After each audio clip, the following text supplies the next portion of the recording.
Ela foi a única vereadora eleita para a capital do Espírito Santo e tem como bases a valorização do funcionalismo público e a melhoria dos serviços de saúde. A entrevistada de hoje é Carla Coser, do PT. Eu sou Regina Trindade e esse é o ES Brasil Entrevista.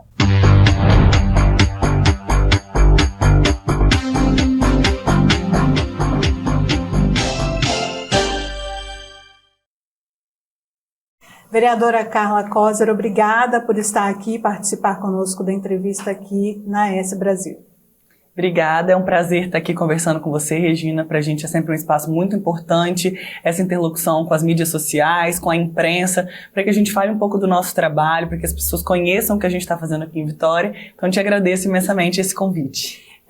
Vereadora, a senhora não, né? Você, muito jovem, né? Não vou chamar de senhora.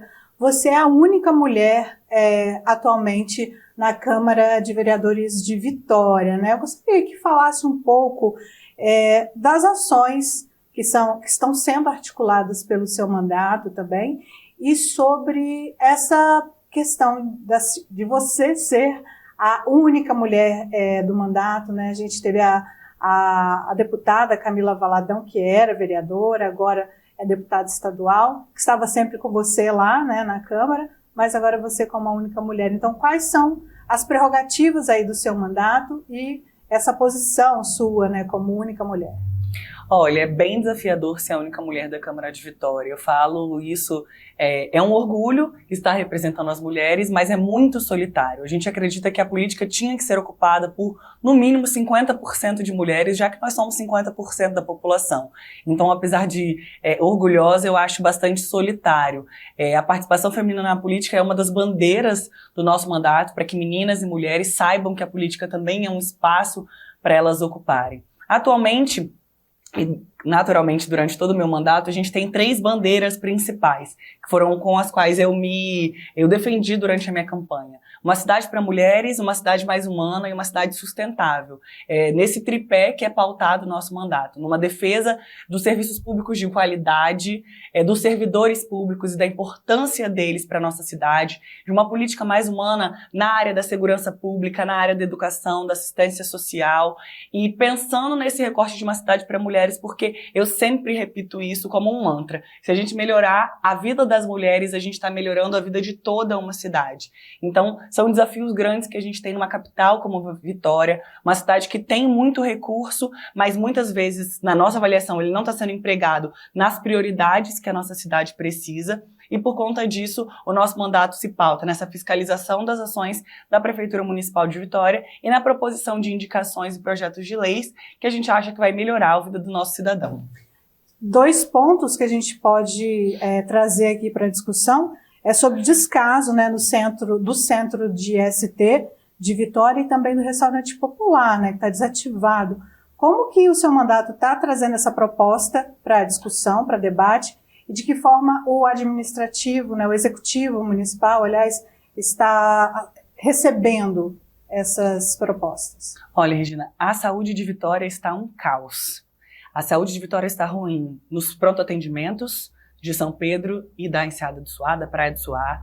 As unidades básicas de saúde têm faltado remédios básicos. Então, a gente tem reclamado muito disso, desde a parte estrutural até a parte de profissionais. A Prefeitura optou por um caminho de contratar uma OSC para ajudar nessa contratação de profissionais, porque perdeu a competitividade. É uma prefeitura que não paga bem aos seus funcionários.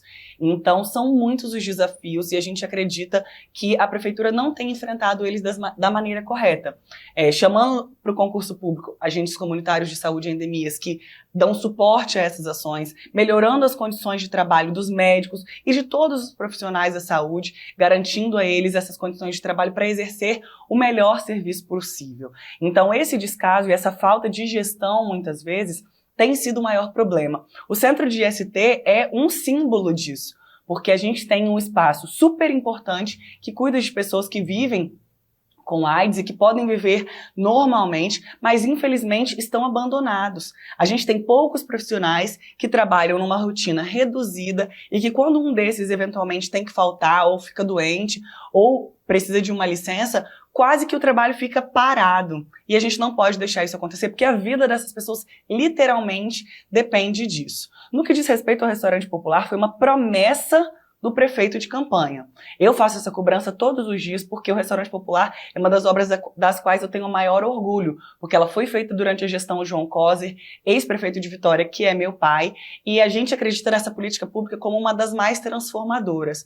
É óbvio que a gente quer que as pessoas tenham o próprio trabalho, que elas tenham condição de comprar a própria comida, mas tem gente que está passando fome agora. E para além disso, para estudantes, para pessoas em situação de rua, para pessoas em extrema vulnerabilidade, aquele restaurante muitas vezes era a única refeição do dia. Esse programa foi desmontado durante a gestão do Cidadania, deixaram estragar equipamentos caríssimos, uma falta de responsabilidade gigantesca. Mas o Pasolini se comprometeu a voltar com o Restaurante Popular. Nós já estamos no 3º ano de mandato e agora que a licitação para a reabertura do Restaurante Popular está começando a funcionar. Será que o prefeito está esperando chegar o ano da eleição para reabrir o Restaurante Popular? Será que isso é uma proposta eleitoreira? Porque para a gente isso é a vida das pessoas. A gente passou por uma pandemia onde as pessoas ficaram desempregadas. A gente precisa da volta do Restaurante Popular. É justamente isso que eu ia comentar, né? O ano que vem é ano de campanha, né? Ano eleitoral. Então, assim, como é que ele poderia fazer os trâmites legais para o Restaurante Popular voltar a funcionar no ano eleitoral, né, vereadora? Eu acho muito estranho que isso esteja acontecendo, né? O atraso em determinadas obras, a gente vê que a cidade de Vitória tem algumas obras pontuais importantes, mas parece que está tudo um pouco atrasado para que se entregue exatamente em ano eleitoral. E a população de Vitória não é boba, não vai esquecer esses 2 anos de abandono da cidade. 2 anos onde o prefeito não conversou com as lideranças comunitárias, não tratava bem a Câmara de Vereadores, queria que nós fôssemos subservientes a ele de um determinado modo, e eu vou fazer questão de lembrar a população de Vitória todos os dias de que isso aconteceu. A gente continua falando então de privilégios, né, em relação à Prefeitura de Vitória. Recentemente no Carnaval da capital, o Carnaval do Centro foi proibido, né, de desfilar. Claro que os blocos saíram como uma forma de protesto, né, durante o carnaval tradicional, né, não o Carnaval de Sambão do Povo, que funcionou normalmente, né, aconteceu todo o espetáculo por lá, mas aqui no centro de Vitória os blocos foram proibidos de desfilar e alguns blocos de bairros mais de classe média, digamos assim, como em Jardim da Penha, Jardim Camburi, desfilaram normalmente, inclusive com a ajuda da Prefeitura de Vitória. Como que o seu mandato enxerga esse tipo de posicionamento da Prefeitura? Eu sou apaixonada pelo carnaval da cidade de Vitória, tanto o desfile das escolas de samba, quanto o carnaval de rua que acontece no feriado tradicional. Nós estamos cobrando a Prefeitura há muito tempo a estruturação desse carnaval. Porque a gente sabe que é um potencial turístico gigantesco, que cidades como Olinda, como Salvador, como o Rio de Janeiro aproveitam e fazem ganham bastante dinheiro para o município fomentando esse carnaval. Aqui na cidade de Vitória a gente teve alguns entraves. Primeiro que a Secretaria Municipal de Cultura demorou muito tempo para sentar para conversar com o blocão, que é a Liga dos Blocos. O carnaval, primeiro eles deram um decreto obrigando que os blocos terminassem às 18 horas. Foi o primeiro absurdo. Depois tentaram com que os bares fechassem às 23 horas e aí nós fizemos uma movimentação, uma articulação com o governo do estado questionando isso e aí foi permitido que os bares ficassem abertos até uma hora razoável, levando em consideração o disque silêncio e assim a comunidade do centro que a gente sabe é muito impactada. O que nós percebemos foi uma perseguição política do prefeito ao centro e aos blocos que saem no centro de Vitória, que são blocos com opinião política, que são blocos muitas vezes sim de esquerda e que têm feito esse carnaval. E se o Carnaval de Vitória existe, é porque essas pessoas estão lá há anos lutando exaustivamente por isso. Me estranha muito que, para um lado da cidade, como Jardim da Penha ou Jardim Camburi, a prefeitura tenha ajudado no fornecimento de segurança, de banheiros químicos com quantidade suficiente, da polícia, que tenham trios elétricos até com o banner da Prefeitura de Vitória, mas para outros criaram diversas dificuldades e obstáculos. Até a sexta-feira anterior do carnaval, os blocos não sabiam qual era o trio que eles iam desfilar. Então a prefeitura não criou as condições para que esse carnaval fosse o melhor possível. Há um recorte aí e eu diria uma punição a esse carnaval que é feito no centro, que é um carnaval de protesto. O carnaval sempre foi feito pelas pessoas negras, pelas pessoas de comunidade periférica, e foram elas que na raça e na luta construíram essa manifestação popular. Por que o prefeito de Vitória, Lourenço Pasolini, é contra isso?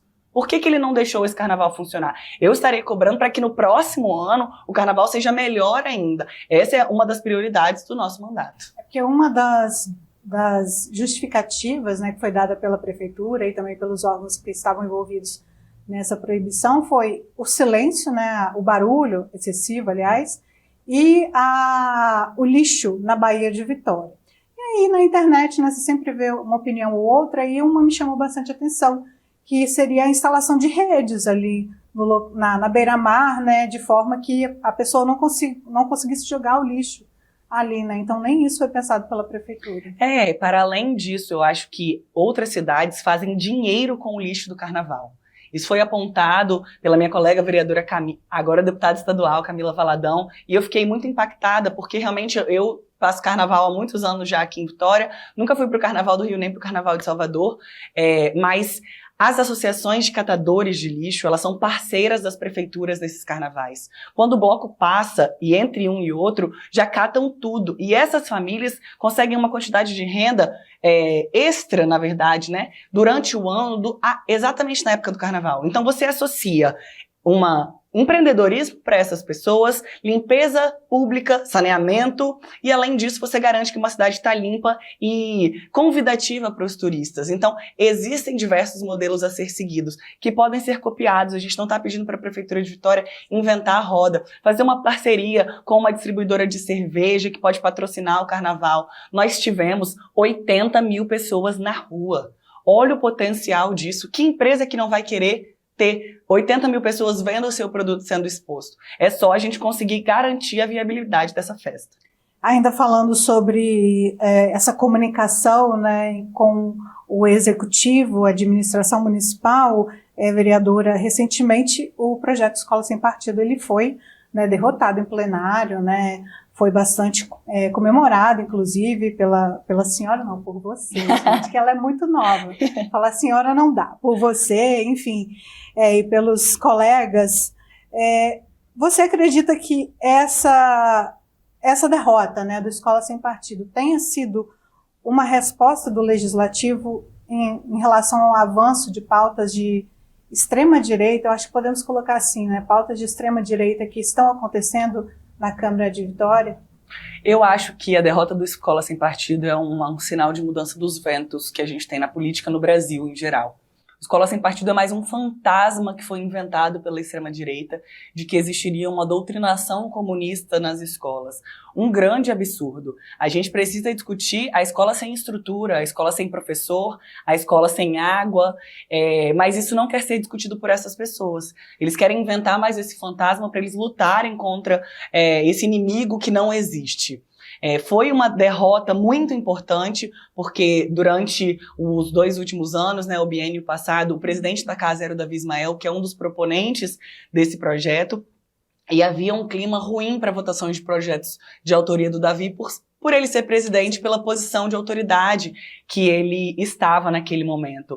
E eu acredito que agora os vereadores se sentiram mais à vontade para expor, primeiro, a inconstitucionalidade flagrante material, né, formal, quer dizer, do projeto, e também que a sua matéria não é correta, porque o problema não é a escola com partido, é a escola sem todas essas outras coisas que eu pontuei. Então eu acho que a eleição do presidente Lula modifica esse cenário, a reeleição do governador Renato Casagrande, e a gente espera que esses bons ventos soprem aqui pela cidade de Vitória também. Que bom. Vereadora, gostaria de agradecer a sua presença, sua participação aqui na ESA Brasil. Antes da gente encerrar, eu queria fazer uma pergunta. Pode responder ou não. Tem planos para se candidatar para o Executivo Municipal, para vir para a Prefeitura? Não, essa pergunta tem surgido algumas vezes. Fico muito honrada, porque eu acho que o nosso mandato é novo. Eu só tenho 2 anos, né, e um pouquinho de vereança. Eu entrei na política, eu falo que a política entrou na minha vida desde muito cedo, e eu gosto muito do que eu estou fazendo. Eu estou muito orgulhosa do mandato que a gente tem desempenhado, e eu fico honrada com o meu nome estando sendo lembrado para disputar o Executivo Municipal. Eu diria que ainda não.